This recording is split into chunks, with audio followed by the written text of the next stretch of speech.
નમસ્કાર મિત્રો, દેશ અને દુનિયાના સૌથી મોટા સમાચારમાં આપનું સ્વાગત છે। તો આજના તાજા સમાચાર મેળવવા માટે વિડીયોને અંત સુધી જોતા રહો અને આવા જ દરરોજના સમાચાર સૌથી પહેલા મેળવવા માટે આ ચેનલને સબસ્ક્રાઇબ કરવાનું ના ભૂલતા। तो मित्रों आज प्रथम समाचार विषय बात करें तो अंबालाल पटेले वरसादना बीजा राउंड ने करी छे सौथी मोटी आगाही, तेना उपर विस्तारथी समझीए। तो जी हाँ दर्शक मित्रों, वरसादनो पहलो राउंड 1 થી 10 તારીખની વચ્ચે સફળતાપૂર્વક પૂર્ણ થયો છે। આની અંદર ગુજરાતમાં ઘણી જગ્યાએ ધોધમાર વરસાદો પડ્યા છે અને ઘણી જગ્યાએ હજુ પણ વાવણીના વરસાદો બાકી છે, એટલે લોકો રાહ જોઈને બેસેલા છે કે હવે બીજા રાઉન્ડમાં જે છે તે વરસાદ ક્યાં ક્યાં કઈ તારીખે જોવા મળશે। પરંતુ અંબાલાલ પટેલે વરસાદના બીજા રાઉન્ડ માટે તારીખ સાથે સૌથી મોટી આગાહી આપી દીધી છે। તેના ઉપર વિસ્તારથી સમજીએ તો ગુજરાતના ચોમાસાના આગમન બાદ હવે આગામી દિવસોમાં વરસાદ કેવો રહેશે તે અંગે જાણીતા હવામાન નિષ્ણાંત અંબાલાલ પટેલે આગામી 13 જુલાઈથી ઓગસ્ટ મહિના દરમિયાન સમગ્ર ગુજરાતમાં રાજ્યના વાતાવરણમાં મોટો પલટો સાથે ધોધમાર વરસાદ અને અણધાર્યા વરસાદના રાઉન્ડ વિશે આગાહી વ્યક્ત કરી છે।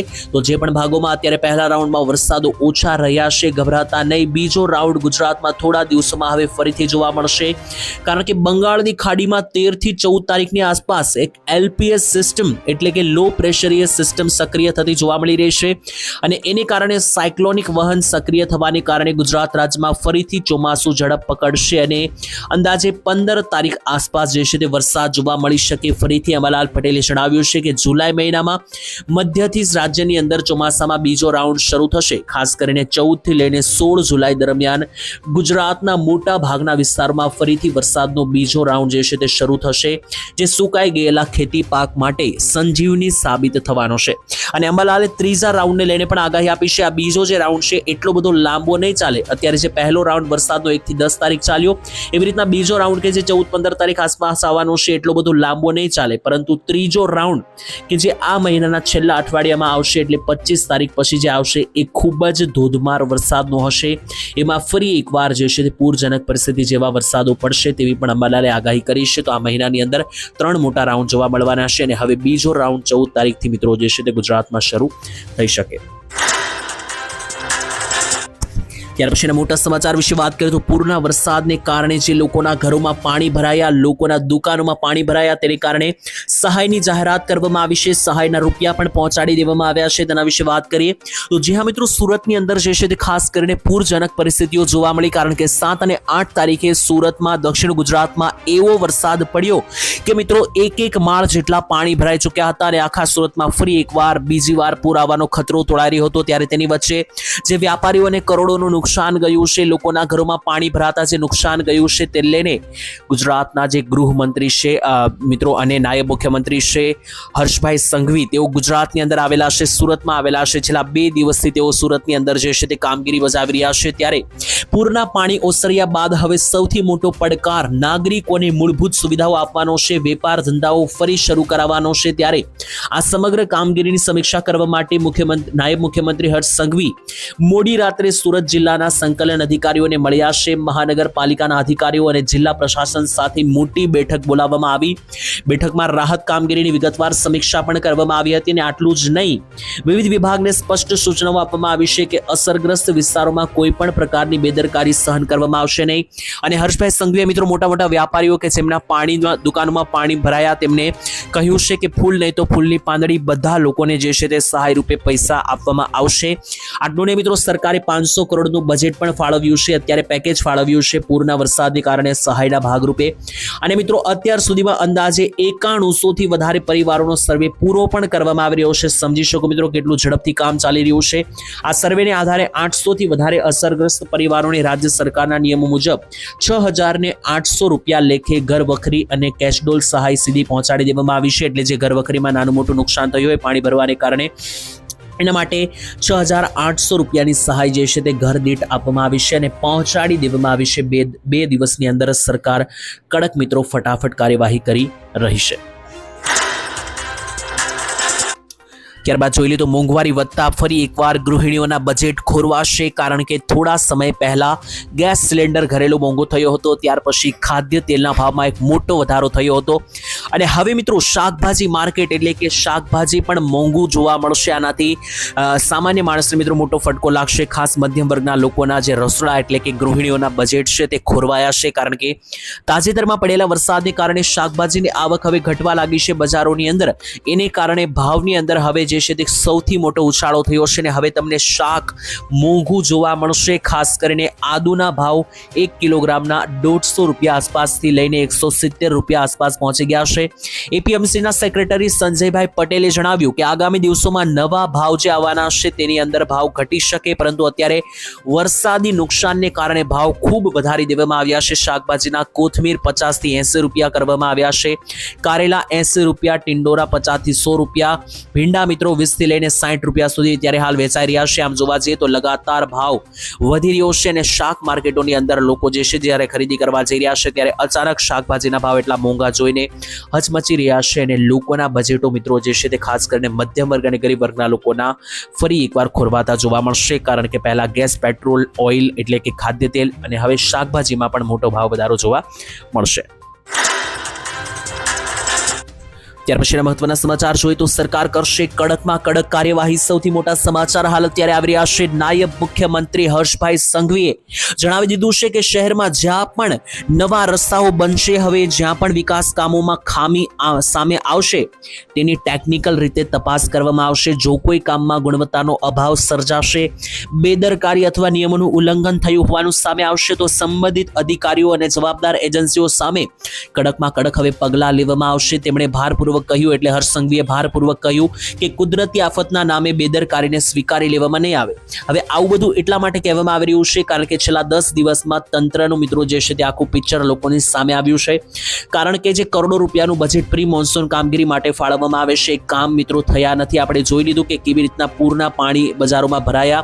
આટલું જ નહીં, 2 છાંટા વરસાદ પડ્યો ત્યાં મિત્રો 10 દિવસ પહેલા તમે જોયું હતું કે સુરતમાં રોડ આખા નીકળીને બહાર આવી ચૂક્યા હતા, મોટા ગાબડા પડી ચૂક્યા હતા. તો આ બધી વસ્તુ હવે ભવિષ્યમાં થાય એટલા માટે હર્ષ સંઘવીએ કહ્યું છે કે કડકમાં કડક પગલાં લેવામાં આવશે. કુદરતી આફતના નામે બેદરકારીઓ સ્વીકારવામાં નહીં આવે અને દરેક વિભાગની કામગીરી જવાબદારી નક્કી કરવામાં આવશે. ટેકનિકલ રીતે તપાસ પણ કરવામાં આવશે. મિત્રો આ બધી વસ્તુ એટલા માટે કારણ કે ઘણા બધા અધિકારીઓ હોય છે તેમને કામ કરવામાં કોઈ રસ હોતો નથી. ઘણા બધા વિડીયો મિત્રો એવા પણ સામે આવ્યા છે કે જ્યારે સુરતમાં એટલો ભયંકર વરસાદ આવ્યો હતો, લોકોની દુકાનોમાં પાણી ભરાયા હતા 3-4 દિવસ પહેલા, ત્યારે કેટલાક મિત્રો જે છે તે કોર્પોરેટરના ફોટા આવ્યા હતા કે પોતાની ઓફિસમાં બેસીને મિત્રો ફાફડા જલેબી ખાતા પણ જોવા મળ્યા હતા. તો આ રીતની મિત્રો જે છે તે આખા આવા લોકો જ્યાં સુધી તંત્રની અંદર અને સરકારની સિસ્ટમમાં બેઠેલા છે ત્યાં સુધી મિત્રો જે છે તે કોઈ કામ સરળતાથી સીધી રીતે થવાનું નથી. તો આવા જે લોકો છે કે જે સંતાઈને ઓફિસમાં ફાફડા ખાઈ રહ્યા છે વિકટની પરિસ્થિતિમાં, એવા લોકોને સામે આવવા માટે હવે સરકાર જે છે મુખ્યમંત્રી ભૂપેન્દ્ર પટેલે પણ કડકમાં કડક શબ્દોમાં આની પહેલા પણ કહ્યું હતું અને હવે નાયબ મુખ્યમંત્રી હર્ષભાઈ સંઘવીએ પણ કહી દીધું છે કે આવા જેટલા પણ અધિકારીઓ છે, જેટલા પણ મિત્રો આવા લોકો જે જવાબદારી લેતા નથી તેમની સામે કડક કાર્યવાહીઓ કરવામાં આવશે. ત્યારબાદ જોઈએ તો પીએમ કિસાન યોજનામાં હવે નવા નિયમો લાગુ કરવામાં આવ્યા છે. તો જો તમે 2000 રૂપિયાનો હપ્તો અત્યાર સુધી લેતા આવ્યા છો અથવા કોઈ કારણોસર તમારો અટકી ચૂક્યો છે હપ્તો, તો હવે તમારા માટે એક મિત્રો નવો નિયમ આવી ચૂક્યો છે અને આ નિયમનું પાલન તમારે કરવું જ પડશે. જો તમને હપ્તો મળતો હોય તો ફરજિયાત કરવું પડશે અને જો તમને હપ્તા ના મળતા હોય, બંધ થઈ ચૂક્યા હોય, તો તમારા માટે હવે આ સારો મોકો છે. આ ભૂલ સુધારી નાખજો, તરત હપ્તા મળતા થઈ જશે. જે હા મિત્રો ઈ કેવાયસી ને લઈને માહિતી છે. હવે ઈ કેવાયસી જોઈને મિત્રો કંટાળી ના જતા. અત્યાર સુધી હું જાણું છું કે તમે આ શબ્દ સાંભળીને કંટાળી ચૂક્યા છો, પરંતુ જે નવો નિયમ છે તેને આધારે ઈ કેવાયસી એટલા માટે કારણ કે પહેલા મિત્રો જે તમે ઈ કેવાયસી કરતા હતા એવું નહીં, હવે ફરજિયાત દર વર્ષે ઈ કેવાયસી કરાવવું જ પડશે તેવો નવો નિયમ પીએમ કિસાન યોજના માટે લાગુ કરી દેવામાં આવ્યો છે. હવે એનો આખો મતલબ શું છે તે પણ મિત્રો તમને વિસ્તારથી સમજાવું. તો મિત્રો અત્યાર સુધી પીએમ કિસાન યોજનામાં જે 2000 રૂપિયાના હપ્તા સરકાર ખેડૂતોના ખાતામાં આપતી એની અંદર તમારે એક જ વખત ઈ કેવાયસી કરાવવું પડતું અને ઘણા વર્ષો સુધી ચાલતું. હવે એવું નહીં થાય, દર વર્ષે ફરજિયાત ઈ કેવાયસી એક વખત તમારે કરાવવું જ પડશે. આવો નિયમ લેવામાં આવ્યો છે. શા માટે આ નિયમ છે? તો મિત્રો એવા લોકો કે જે ખોટી રીતના હપ્તાનો લાભ લઈ રહ્યા છે આ નિયમ આ યોજનામાંથી નીકળી જાય અને સાચા લોકો કે જે સાચા હોવા છતાં, સાચા ખેડૂત હોવા છતાં પણ હપ્તા નથી મળતા, એવા ખેડૂતો ફરી પોતાનું નામ ચડાવી શકે યોજનામાં. એટલા માટે આ નિર્ણય નવો લેવામાં આવ્યો છે. નવા નવા નિયમો લાગુ કરવામાં આવ્યા છે અને આ જે ઈ કેવાયસી છે મિત્રો એ તમારું વેરિફિકેશનથી કરવામાં આવશે. પહેલાં તો તમારું ફોટો સ્કેન કરીને થઈ શકે, તમારા ફિંગરપ્રિન્ટના માધ્યમથી પણ તમારું જે છે તે ઈ કેવાયસી થઈ શકશે. તો આ બધી બાબતે મિત્રો તમારે હવે જે છે તે ખાસ નિયમો જાણવા પડશે, નહીતર 2000 રૂપિયાના હપ્તા જો મળી રહ્યા છે તો બંધ થઈ જશે અને જો નથી મળી રહ્યા તો લગાતાર બંધ થયેલા રહેશે. ફરીથી મિત્રો આ બાબત સુધારી લેશો તો તમે ફાયદામાં રહેશો. ત્યાર પછીના મહત્વપૂર્ણ સમાચાર જોઈએ તો ગુજરાતમાં ફરી એકવાર કોરોનાની એન્ટ્રી જોવા મળી છે. 2 લોકોના મોત ફરી એકવાર થયા છે ભારતની અંદર. તેના વિશે વાત કરીએ તો કોરોના જે છે મિત્રો જવાનું નામ લઈ રહ્યો નથી. 2020-21માં ભયંકર લહેર આવી અને હવે અત્યારે ફરી એકવાર કોરોનાએ મિત્રો દેશભરમાં હાહાકાર મચાવી દીધો છે.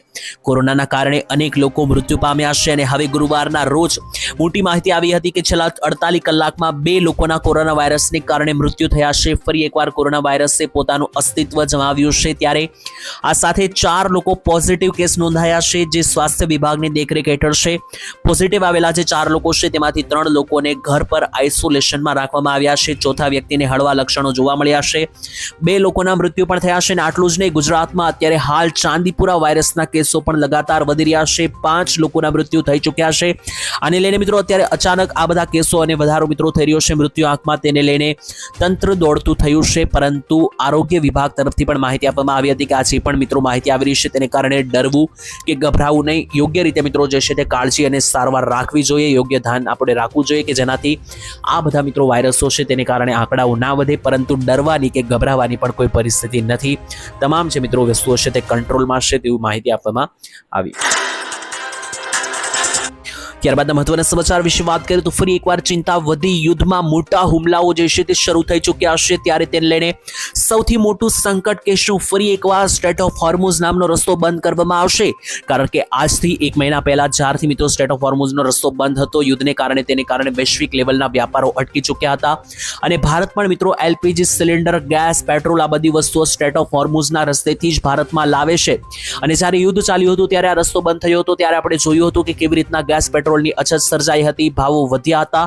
ફરી એકવાર મિત્રો ઈરાન અને અમેરિકાનું યુદ્ધ ફરીથી શરૂ થઈ ચૂક્યું છે, જેમાં હવે ઇઝરાયલની પણ એન્ટ્રી થઈ ચૂકી છે. ત્યારે આ મામલો જે છે તે મિત્રો હવે વધારે ગરમાતો જોવા મળી રહ્યો છે અને સૌથી મોટું સંકટ છે કે હોર્મુઝ ખાડીની અંદર વ્યસ્ત ઉર્જા વેપાર માર્ગોમાં એક મિત્રો છે અને આ જે ઉર્જા વ્યાપાર એટલે કે જે ઓનલાઈન મિત્રો તમને જણાવી દીધું અત્યારે જે ન્યૂઝ આવી રહી છે તે મુજબ સ્ટ્રેટ ઓફ હોર્મુઝ નામનો જે રસ્તો છે તો જો બંધ થશે ફરી એકવાર યુદ્ધ વધવાને કારણે તો ફરી એકવાર મોટો ખતરો ઊભો થઈ શકે. કારણ કે આ એ માત્ર રસ્તો છે સ્ટ્રેટ ઓફ હોર્મુઝનો કે જેના માધ્યમથી મોટા ભાગના દેશો ભારત સહિત આ એક જ રસ્તેથી જે છે તે પોતાનો તમામ વ્યાપાર કરે છે. ભારતમાંથી વસ્તુઓ બહાર પણ પહોંચાડવામાં આવે છે અને ભારતની અંદર બહારથી ઓઇલ, ગેસ, પેટ્રોલ, એલપીજી પણ લાવવામાં આવે છે. ત્યાર પછી જોઈ લઈએ તો પૂરને કારણે મોતનો આંકડો વધ્યો. સૌથી મોટા સમાચાર આવી રહ્યા છે મિત્રો. જી હા, આ એક મિત્રો આંખ ઓપન કરનારા સમાચાર છે. કારણ કે જણાવીએ તો મિત્રો દક્ષિણીય ગુજરાતમાં જે પૂર જેવી પરિસ્થિતિ જોવા મળી, આ સાંભળીને તમને એવું થતું હશે કે આનાથી શું મોટું નુકસાન થયું. તો મિત્રો લોકોના ઘરોમાં પાણી ભરાયા, દુકાનોમાં તો ભરાયા છે, પરંતુ લોકોએ જીવ પણ ગુમાવ્યા છે. અને અત્યારે હાલ જે આંકડો સામે આવ્યો છે જાણીને તમે હચમચી જશો. આટલો મોટો આંકડો આવ્યો છે ત્યારે મિત્રો જે છે તે આ એક મોટી તંત્રની બેદરકારી સામે આવી છે અને જવાબદારી કોણ લેવાનું છે તેનું કોઈ અત્યારે હાલ ચર્ચામાં નથી. ત્યારે સુરતમાં વરસાદને કારણે 7 અને 8 તારીખે જે મિત્રો હોનારત બની તેને કારણે 41 લોકોએ પોતાના જીવ ગુમાવ્યા છે. આમાં મિત્રો વીજળી પડવાથી લઈને કરંટ લાગવાથી લઈને પાણીમાં ડૂબી જવા સુધીના મિત્રો કેસો સામેલ છે અને ટોટલ 41 લોકોના મૃત્યુ 41 લોકોના મૃત્યુ જે છે તે મિત્રો થયા છે પૂરને કારણે અને મોતનો આંકડો, મૃત્યુ આંકડો જે છે તે લગાતાર વધી રહ્યો છે. સુરતમાં 6, 7 અને 8 તારીખે વરસેલા અનરાધાર વરસાદને કારણે જે તબાહી જોવા મળી તેને કારણે મૃત્યુના આંકડાઓ વધી રહ્યા છે અને ખાસ આ એક મિત્રો મોટી તંત્ર માટે જે છે તે મિત્રો એક આંખ ખોલનારી ઘટના છે. કારણ કે જે મિત્રો પ્રી મોન્સૂન એક્ટિવિટીના નામે જે કામગીરીઓ કરવામાં આવે છે તે કેટલી હદે થઈ છે અને કેટલી હદે નથી થઈ એ મિત્રો આંકડાઓ જણાવે છે. કારણ કે 41 લોકોએ પોતાના જીવ ગુમાવ્યા છે. જ્યારે મિત્રો કોઈ પણ મોટી ઘટના બને છે, ખાસ કરીને આતંકવાદી ઘટના જેવી કોઈ ઘટના બને છે, ત્યારે પ્રધાનમંત્રી મોદી ઘણી વખત કહેતા આવ્યા છે કે જેટલા પણ આતંકીઓ છે તેમને છોડવામાં નહીં આવે અને મિત્રો એની અસ્તિત્વ લેવામાં આવે છે, જવાબદારી લેવામાં આવે છે. પરંતુ આ એક એવી ઘટના છે કે આની કોઈ જવાબદારી પણ કોણ લેશે તેની કોઈ ખબર નથી. અને 41 લોકો કે જેમના મૃત્યુ થયા છે તેમના માટે ખાસ એક વખત જરૂરથી કોમેન્ટમાં ઓમ શાંતિ લખવાનું ભૂલતા નહીં. ત્યાર પછી મહત્વપૂર્ણ સમાચાર, ભારતમાં સમુદ્રમાંથી લાવવામાં આવશે વીજળી અને આના માટે 40,000 કરોડ રૂપિયાના પ્રોજેક્ટને લઈને સૌથી મોટા સમાચાર. ભારત અને સંયુક્ત અરબ એટલે કે દુબઈ વચ્ચે મિત્રો 1600 કિલોમીટર લાંબી વીજળી કેબલ બિછાવવાના પ્રસ્તાવ પર વિચારણા કરવામાં આવી રહી છે. આ જે મિત્રો કેબલ છે તે દરિયાની અંદરથી પસાર કરવામાં આવશે, એટલે દુબઈથી લઈને ભારત વચ્ચે જે દરિયો છે તેની અંદર દરિયાની અંદર તળિયેથી મિત્રો જે છે તે એક લાઈન લાવવામાં આવશે, જેમાં વીજળીના કેબલ બિછાવવામાં આવશે. વડાપ્રધાન નરેન્દ્ર મોદીના વન સન વન વર્લ્ડ અને વન ગ્રીડ નામના જે વિઝન છે તેની માટે આ મહત્વપૂર્ણ કિસ્સો છે, જેમાં 1600 કિલોમીટર લાંબી હશે આ લાઈન અને એમાં 2 ગીગાવોટ વીજળી આપલે થશે, એટલે બહારથી વીજળી લાવવામાં આવશે. અને આની અંદર ભારતની અંદર જે પોર્ટ હશે ગુજરાતના કચ્છ ભુજથી છેક દુબઈ સુધી જે છે ત્યાં તાર લંબાવવામાં આવશે. અને આ પ્રોજેક્ટને મિત્રો 4-5 વર્ષ હજુ લાગી શકે અને આના માટે 40,000 કરોડ જેટલો ખર્ચો થવાના પણ આંકડાઓ સામે આવ્યા. ત્યાર પછી જોઈ લઈએ તો શું આખા દેશમાં આવું થવું જોઈએ કે નહીં, ખાસ કોમેન્ટમાં લખજો, કારણ કે મિત્રો અત્યારે એક સૌથી મોટા સમાચાર આવ્યા છે. ખાસ તમે જાણીને હચમચી જશો. સરકારે આઈપીએસ અને આઈએએસ ઓફિસરને બોલાવીને કહ્યું કે જો કોઈ પીડિત ન્યાય વગર પાછો ફરશે અને એ વાત મારા સુધી પહોંચે તો હું 24 કલાકમાં એક્શન લઈશ અને ગમે એટલો મોટો અધિકારી હોય તેમને સસ્પેન્ડ કરીને લેટર આપી દેવામાં આવશે. મિત્રો મુખ્યમંત્રી વિજય થાલાપતિ આવો નિર્ણય લઈ લીધો છે. હમણાં જ મિત્રો તમિલનાડુમાં સરકાર બદલાઈ છે અને વિજય થાલાપતિ ત્યાંના મુખ્યમંત્રી બન્યા છે. અને મુખ્યમંત્રી બનતાને 1 મહિનો નથી થયો ત્યાં જ મિત્રો તેમણે એવો નિર્ણય લીધો છે કે જે મોટા પોલીસ કમિશનરો હોય છે, આઈએએસ ઓફિસરો હોય છે, જો કોઈ વ્યક્તિ વિજય થાલાપતિએ કહ્યું છે મુખ્યમંત્રીએ કે જો વ્યક્તિ કોઈ મારી પાસે આવીને એવું કહેશે કે મને ન્યાય નથી મળ્યો, ન્યાય મારા સુધી નથી પહોંચ્યો, તો પીડિતને જો ન્યાય નહીં મળે તો મિત્રો 24 કલાકની અંદર જ એક્શન લઈને તે અધિકારી ગમે એટલો મોટો હોય તેમને રજા આપી દેવામાં આવશે, સસ્પેન્ડ કરીને સહી કરી દેવામાં આવશે, તેવું પણ વિજય થાલાપતિએ મિત્રો જણાવ્યું. ત્યાર પછીના સૌથી મોટા સમાચાર છે મિત્રો મોબાઈલ ફોન લેપટોપની અંદર જો તમારે ઇલેક્ટ્રોનિક વસ્તુઓ ખરીદી હોય તો રાહત ભર્યા સમાચાર, કારણ કે જ્યારથી મિત્રો યુદ્ધ શરૂ થયું હતું 4-5 મહિના પહેલા ત્યારથી લગાતાર મોબાઈલ ફોન, લેપટોપ અને ટીવી જેવી ઇલેક્ટ્રોનિક વસ્તુઓના ભાવ વધી રહ્યા હતા. પરંતુ અત્યારે હાલ એક સૌથી મોટા સમાચાર માર્કેટમાંથી આવી રહ્યા છે કે જે મોબાઈલ ફોનના ભાવ વિશે વાત કરીએ મિત્રો, આજથી દિવાળી પછી મિત્રો જે છે તે લગાતાર ભાવ વધ્યો હતો. જણાવી દઈએ તો ઉત્તરાયણ આસપાસ જે ફોનના ભાવ 15,000 હતા તે ફોનના ભાવ અત્યારે 22,000-23,000 પહોંચ્યા છે. જે ફોનના ભાવ 30,000-32,000 રૂપિયા ફોન લોન્ચ થયો હતો તે અત્યારે 45,000 ને પાર થઈ ચૂક્યો છે. આ બધી વસ્તુઓનું કારણ છે કે મિત્રો એઆઈને કારણે મેમરી ચિપ કે જે ફોન બનાવવામાં વાપરવામાં આવે છે તેના ભાવ લગાતાર વધ્યા. આને કારણે મધ્યમ વર્ગના લોકોને ફોન ખરીદવાનો મિત્રો જે છે ખૂબ ભારે પડ્યું છે. અને હવે સરકારે ઘરેલું પ્રોડક્શન વધારવા માટે બેઝિક ડ્યુટી ખતમ કરી દીધી છે. હવે ફોનમાં વપરાતી display assembly, lithium ion cells અને ઇન્ડક્ટર કોઇલ જે છે તે મોડ્યુલ બનાવવામાં ઉપયોગમાં લેવાતું જે મટીરિયલ છે આની અંદર મિત્રો જે છે છૂટ આપવામાં આવશે. ઇલેક્ટ્રોનિક ગુડ્સનું પ્રોડક્શન વધારવા માટે કંપનીઓનો ખર્ચ ઓછો કરવા માંગે છે. અત્યાર સુધી ડિસ્પ્લે એસેમ્બલી અને લિથિયમ આયન સેલ્સ વગેરે ભારતમાં મોટા ભાગે ચીન અને વિયેતનામ ઉપર નિર્ભર હતા, પરંતુ હવે આ જે બહારી દેશની નિર્ભરતા છે તેને ઘટાડવા માટે સરકારે નિર્ણય લીધો છે અને આનાથી ઘણો બધો અસર પડશે. જોવા મોબાઈલ ફોન, લેપટોપ જેવી વસ્તુ કે જેના ભાવ અત્યારે લગાતાર વધી રહ્યા છે તેમાં થોડી ઘણી રાહત અને કંટ્રોલ તમને આવનારા સમયમાં હવે ટૂંક જ સમયમાં જોવા મળશે. તો જો મિત્રો તમારો ફોન ખરીદવાનો કોઈ પ્લાન હોય, લેપટોપ ખરીદવાનો કોઈ પ્લાન હોય તો હમણાં થોડા દિવસ ખમી જજો, કારણ કે અત્યારે માર્કેટના હાલ ખૂબ જ વધારે ગંભીર છે. અને અત્યારે ત્યાર પછીના મહત્વના સમાચાર તો મિત્રો ખાસ બચીને રહેજો, સાવધાન રહેજો, કારણ કે અત્યારે એક નવું રેકેટ બહાર પાડવામાં આવ્યું છે જેમાં લોકોને ફસાવવામાં આવી રહ્યા છે. જ્યાં મિત્રો લગ્નના બહાના બતાવીને મિત્રો જે ફસાવનારી ગેંગ છે તેના વિશે પોલીસના જણાવ્યા મુજબ ગેંગ સૌપ્રથમ અખબારોમાં એટલે પેપરમાં મિત્રો એડવર્ટાઇઝ આપે છે લગ્ન માટે, અને એડવર્ટાઇઝ જોઈને મિત્રો તમે ફોન કરો છો અથવા જે કુંવારા લોકો છે તે મોબાઈલ નંબર મેળવીને તેમના સંપર્કમાં આવે છે. ત્યાર પછી મિત્રો મહિલા બનીને ફ્રોડ કરીને મિત્રો લગ્ન માટે જે છે રસ ધરાવતી હોવાનું જણાવવામાં આવે છે. અને અત્યારે એઆઈના માધ્યમથી ઓટોમેટિક બધા ફોટાઓ બની જાય છે, તો કોઈ છોકરી હોય કે યુવતી હોય પણ નહીં અને તેમના પણ ફોટા એડિટ કરીને એઆઈ થી તમારી પાસે મોકલવામાં આવે છે અને આ રીતે તમારી પાસેથી પૈસાની લાલચમાં મિત્રો પૈસા પડાવી લેવામાં આવે છે. તો અત્યારે મિત્રો આ ખૂબ જ વધારે વધી રહ્યું છે, જેને લઈને મિત્રો એક કિસ્સો સામે આવ્યો હતો યુપીની અંદર, તો એને લઈને આ માહિતી આવી રહી છે. તો ખાસ આ પ્રકારે બચીને રહેવું, કોઈ પણ પ્રકારની વાત જે ઓનલાઈન હોય તેમને ઓનલાઈન ઉપર એટલો ઝડપથી ભરોસો ના કરવો, કારણ કે એઆઈના માધ્યમથી અત્યારે જે છે તે આ કિસ્સાઓ વધી રહ્યા છે.